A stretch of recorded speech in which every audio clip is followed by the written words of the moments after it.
PhD study gave me an insight to figure out what kind of barrier was settled inside me. Briefly to say, I studied about success and happiness. How can we live a successful, happy, meaningful, and flourishing life? Are you interested in this topic? How the standards of success and success norms are different between Korea and New Zealand, representing Eastern and Western societies, respectively, and how people's success beliefs are related to their well-being. With these research questions in mind, I interviewed 20 Korean and Pattaya University students in Korea and New Zealand and asked them what are the common cultural conceptions of success in Korea and New Zealand. And these are the visualized interview outcome. Korea's cultural perspectives of success were primarily focused on extrinsic success, such as financial prosperity, stable, high-paying job, whereas New Zealand cultural perspectives of success were a mixture of intrinsic and extrinsic success. They told me that in New Zealand, financial stability, home ownership, financial prosperity are important, but they also mentioned that in New Zealand, family-oriented life, having job that I want, happiness are also important sign of success. So through the interviews, I could get a sense that New Zealand is likely to have more various and more balanced cultural standards of success than Korea. Actually, this qualitative study well reflected the situation in Korea. There is a narrowly defined success norms shared among Koreans. As the first step, Koreans study hard to achieve academic success, getting A+ and entering a prestigious university.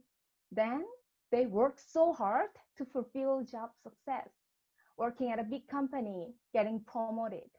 After that, they need to be socially successful, becoming famous and be respected by others. And they want to be accomplished. They want to accomplish financial success, being rich and owning expensive things, so on. All these are extrinsically oriented, which trigger fierce competition among Koreans, and it's like a zero-sum game. Then why is it so important to achieve extrinsic success in Korea? There might be many reasons and explanations, but one of the possible reasons is that Koreans tend to believe that their success will guarantee their future happiness. So they tend to sacrifice their happiness at present. I call this phenomenon as Koreans' success and happiness mirage. Now, let's talk about me. Because I'm a person who questioned and had a critical position about this phenomenon, I thought that I'm slightly different than like other Koreans. But there was a critical moment that I realized that I'm also strongly influenced by Korean culture where extrinsic success is highly valued. Then I realized that what is my real inner barrier? And the barrier was my strong aspiration towards extrinsic success. I still wanted extrinsically successful, like I want to be academically successful and I wanted to be recognized by others and become socially successful by showing perfect me. Unfortunately, there was a huge gap between my success aspiration and my reality. As a consequence, I could not be myself. I could not interact with others very well.